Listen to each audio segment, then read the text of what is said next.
नमस्कार दोस्तों, आज हम शॉक थेरेपी के बारे में पढ़ेंगे।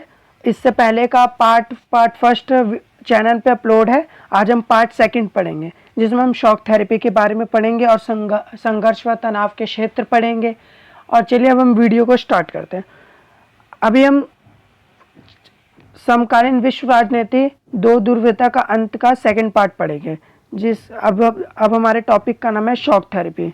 शॉक थेरेपी अर्थात अगर हम इसका शाब्दिक अर्थ देखेंगे तो इसका शाब्दिक अर्थ है कि आघात पहुंचाकर उपचार करना। यानी अगर आपको आसान भाषा में समझाना चाहो तो ऐसा मान लीजिए कि आप किसी व्यक्ति को नहीं, किसी को आप आघात पहुंचा रहे, यानी किसी को आप मतलब पहले परेशान कर रहे, फिर परेशान यानी आप किसी को परेशान करके फिर उसी को ही उपचार कर रहे हैं। यानी उसको हम मना रहे कि आप हमारी बात मान जाओ। ऐसे अगर हम पॉलिटिकल में पढ़ेंगे तो शॉक थेरेपी के मतलब है कि आघात पहुंचाकर उपचार करना, यानी पहले उसको चोट पहुंचा देना और फिर उसका उपचार करना। चलिए अब हम स्टार्ट करते हैं। शॉक थेरेपी ये सोवियत संघ में अपनाई गई थी। साम्यवाद के पतन के बाद सोवियत संघ के गणराज्य को विश्व बैंक और अंतर्राष्ट्रीय मुद्रा कोष द्वारा निर्देशित साम्यवाद से पूंजीवाद की ओर संक्रमण या परिवर्तन के मॉडल को अपनाने को कहा गया। इसे ही शॉक थेरेपी कहते हैं। जब 1991 में जब साम्यवाद समाप्त हो गया था सोवियत संघ में, तो विश्व बैंक यानी वर्ल्ड बैंक और अंतर्राष्ट्रीय मुद्रा कोष ने जो सोवियत संघ में साम्यवाद से जो पूंजीवाद की ओर मुड़े थे, यानी परिवर्तन हुए थे। अब परिवर्तन मान लीजिए संक्रमण, इसमें लिखा हुआ है एक शब्द संक्रमण हुए थे, तो विश्व बैंक और अंतर्राष्ट्रीय मुद्रा कोषों ने अंतर्राष्ट्रीय मुद्रा कोष ने इसी मॉडल को ही शॉक थेरेपी कहा गया। यानी सोवियत संघ ने पहले साम्यवाद से पूंजीवाद की ओर परिवर्तन को विश्व बैंक और अंतर्राष्ट्रीय मुद्रा कोष ने शॉक थेरेपी कहा गया की संज्ञा दी। अब हम शॉक थेरेपी की विशेषताएं पढ़ेंगे। शॉक थेरेपी की विशेषताओं में सबसे पहला पॉइंट है राज्य की संपदा का निजीकरण। यानी जो वहाँ की पहले यानी जो देश था वहाँ पहले वहाँ सब कुछ सार्वजनिक था, लेकिन अब सब कुछ निजीकरण हो गया वहाँ, और सामूहिक फार्म की जगह निजी फार्म हो गए। ये भी आपको समझ आ गया होगा। पश्चिमी देशों की आर्थिक व्यवस्था से जुड़ाव पूंजीवाद के अतिरिक्त किसी भी वैकल्पिक व्यवस्थाओं को स्वीकार नहीं किया गया।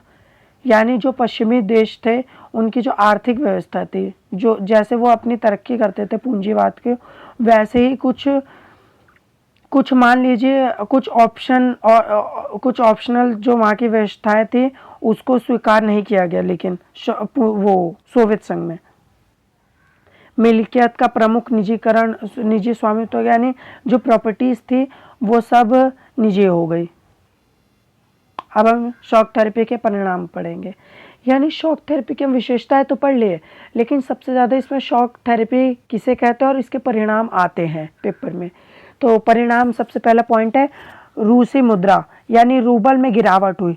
जब शॉक थेरेपी समाप्त हो गई, जब देखा जा रहा था कि कोई इससे फ़ायदा नहीं हो रहा था, तो जब इसको समाप्त किया गया तो इसके कई परिणाम आए, जो कि हम कह सकते हैं कि सारे नकारात्मक परिणाम आए थे।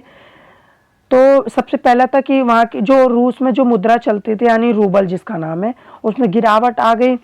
रूस का औद्योगिक ढांचा चरमरा गया और आर्थिक परिणाम अनुकूल नहीं रहे। यानी जो रूस में उद्योग चलते थे वहाँ उसमें भी गिरावट आ गई। खाद्यान्न संकट हो गया, आर्थिक विषमता बढ़ी, सामाजिक कल्याण की पुरानी व्यवस्था को कर्म से नष्ट कर दिया गया। ये भी आपको समझ आ गया होगा। माफिया वर्ग का उदय हुआ, यानी आप कह सकते हैं जैसे माफिया मान लीजिए कि जैसे गुंडे नहीं टाइप होते हैं, वैसे वहाँ के मतलब वो वर्ग के स्थापित हुए शॉक थेरेपी के बाद। और जो अब आपको मैं पॉइंट पढ़ाने जा रहा हूँ शॉक थेरेपी की परिणाम में, वो सबसे पेपर में आते ही आता है कि इतिहास की सबसे बड़ी गैराज सेल किसे कहते हैं। ये पेपर में हमेशा आता है, 2 नंबर में हो गया, वैसे ये ज़्यादातर 2 नंबर में ही आता है, तो आप इसको ज़रूर समझ लीजिए। 90% उद्योगों को निजी हाथों में कम दामों में बेचा गया, जिसे इतिहास की सबसे बड़ी गैरहाजिल कहते हैं। यानी आपको यह मैंने आसान भाषा में लिखा था, आपको समझ भी आ गया होगा कि वहाँ जो रूस में थे तो वहाँ का ना सोवियत संघ जब समाप्त हो गया तो रूस उत्तराधिकार था, तो रूस में ना 90% उद्योग थे जो लगभग उद्योगों को निजी हाथों में यानी प्राइवेट जब करा गया तो कम दामों में बेचा गया, यानी कम दामों में बेचा गया, और जिससे वहाँ की सबसे बड़ी इतिहास की सबसे बड़ी गैरहाजिल कहा जाता है, यानी सबसे ज़्यादा वहाँ उद्योगों को बेचा गया था कम दामों में। अब हम संघर्ष व तनाव के क्षेत्र पढ़ेंगे। ये भी टॉपिक हम कह सकते हैं कि इम्पॉर्टेंट है, बट ये पेपर में बहुत कम ही पूछा जा सकता है। इसमें सबसे ज़्यादा अगर पूछा जाता है तो MCQ पूछा जाता है।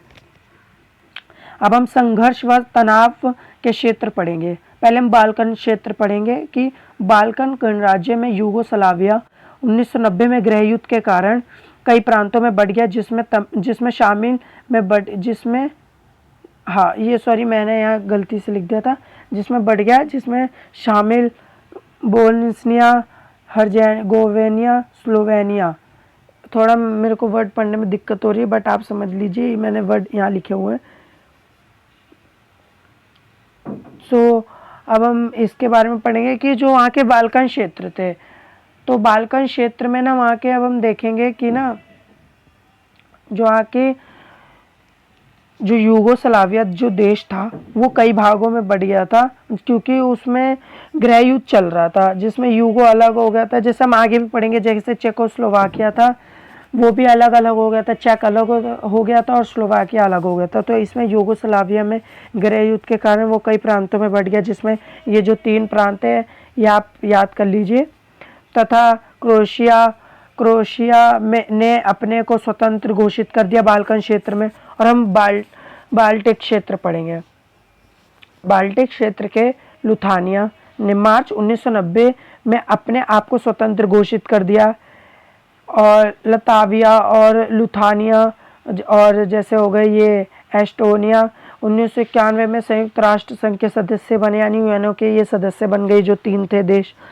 और 2004 में ये नाटो में भी शामिल हो गए थे, जो 3-4 देशों के नाम बताए मैंने आपको। और अगर हम सेंट्रल एशिया की बात करेंगे तो सेंट्रल एशिया के देश तजाकिस्तान में 10 वर्षों तक यानी 2001 तक गृह युद्ध चला, वहाँ का सिविल वॉर चली उस तजाकिस्तान में। और अजरबैजान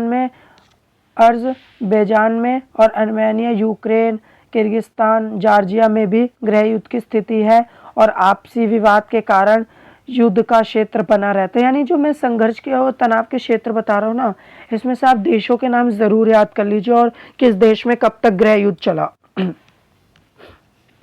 अब हम आई होप आपको ये समझ आ गया होगा संघर्ष व तनाव के क्षेत्र वाला टॉपिक। अब हम इसके बारे में पढ़ेंगे पूर्व साम्यवाद देश और भारत। यानी अब हम इसमें उस देश के बाद बात करेंगे जो साम्यवाद यानी सोवियत संघ का देश, जो पहले विघटन हो गया था तो आगे रूस बना उसका उत्तराधिकार। और भारत के बारे में पढ़ेंगे कि उन दोनों में कैसे रिश्ते थे, यानी उनके कैसे संबंध थे।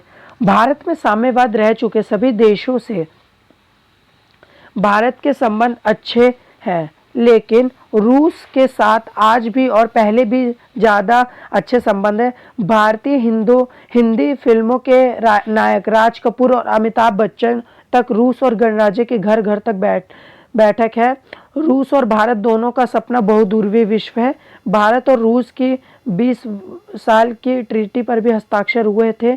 2001 के भारत रूस सामाजिक समझौते के अंग के रूप में भारत रूस के बीच द्विपक्षीय दस्तावेजों पर हस्ताक्षर हुए। यानी ये मैंने काफ़ी आसान भाषा में लिखा था तो आपको समझ भी आ गया होगा काफ़ी हद तक। लेकिन मैं आपको बता रहा हूँ कि जो सोवियत संघ था, सोवियत संघ के जो बाकी देश थे उसके भारत के साथ तो अच्छे संबंध थे ही, बट अगर हम रूस के साथ बात करेंगे, जैसे रूस के साथ आज भी संबंध भारत के बहुत ही अच्छे हैं और पहले भी अच्छे थे, क्योंकि 20 साल की ट्रीटी भी वो साइन हुई थे, हस्ताक्षर हुए थे।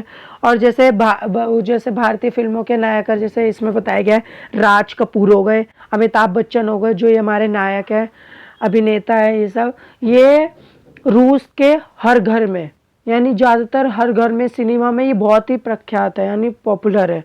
और वहाँ के भी बहुत मान लीजिए वहाँ की चीज़ें भारत में प्रख्यात है, और काफ़ी चीज़ें जो रूस की है वो भारत में भी अपनाई जाती है और भारत की चीज़ें रूस में भी अपनाई जाती है, तो दोनों के संबंध बहुत ही अच्छे हैं। और इसमें बताया कि 2001 के भारत रूस सामाजिक समझौते के अंग के रूप में भारत रूस के बीच द्विपक्षीय दस्तावेजों पर भी हस्ताक्षर हुए, यानी दोनों के बीच में।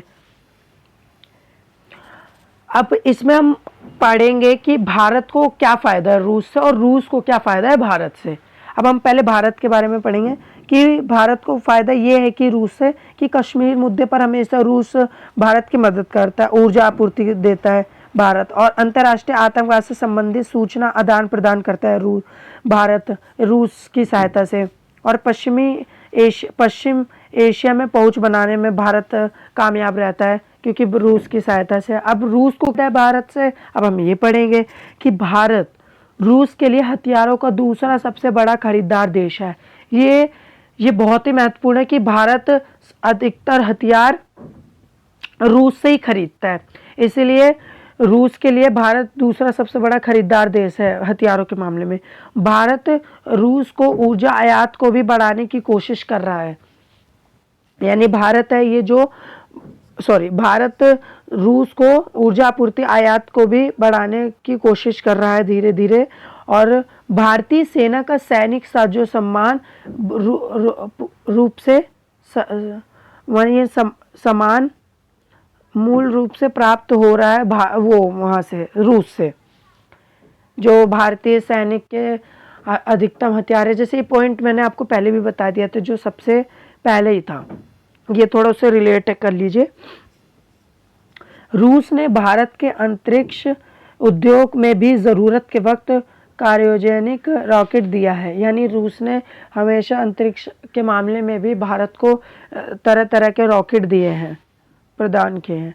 भारत रूस विभिन्न वैज्ञानिक परियोजनाओं में साझेदारी भी निभाता रहता है,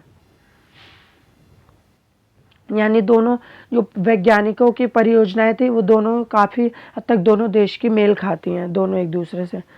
तो आई होप आपको इतना समझ आ गया होगा।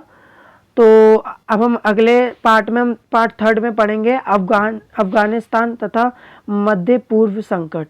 ये एक्स्ट्रा टॉपिक है, इसके नीचे से जो मैं आपको टॉपिक पढ़ाऊंगा, और जैसे अरब स्प्रिंग हो गया, खाड़ी युद्ध हो गया, ये सारे एक्स्ट्रा टॉपिक थे।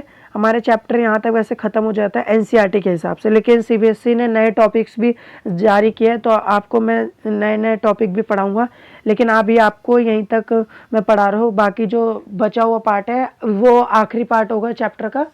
तो आई होप आपको इतना समझ आ गया होगा। बाकी हम नेक्स्ट वो पार्ट में पढ़ेंगे। जय हिंद, जय भारत।